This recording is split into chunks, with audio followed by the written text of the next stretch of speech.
একজন সাদিক আর ফরহাদরা ইতিহাসে ১০০ বছরে একবার জন্ম নেয়।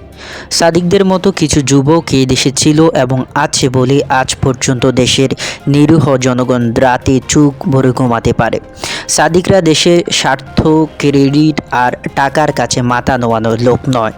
যে জাতি একটা রং চায়ের জন্য নিজের মাতৃকার বিরুদ্ধে অবস্থান নেন ও সোনালী জীবন ধ্বংস করেন, সেই জাতি কী করে বুঝবে সাদিকদের মূল্য কী?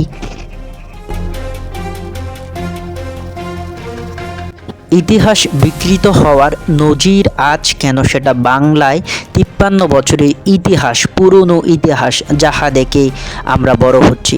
আসিফরাও অবশ্যই বাংলাদেশের ইতিহাসে সোনালি ছেলে, এসব তাদের দোষ নয়। এসবের পেছনে উৎস খুঁজুন, কে কী করছে, কলকাঠি কারা নাড়াচ্ছে। আর প্রকৃতপক্ষে আসিফরা ইচ্ছায় ইতিহাস বিকৃত করলে শিবিরের উচিত হবে তাদের মাথার উপর থেকে শিবিরের প্রটোকলের হাত সরিয়ে নেওয়া। তখন তারা বুঝবে কত দানে কত চাউল।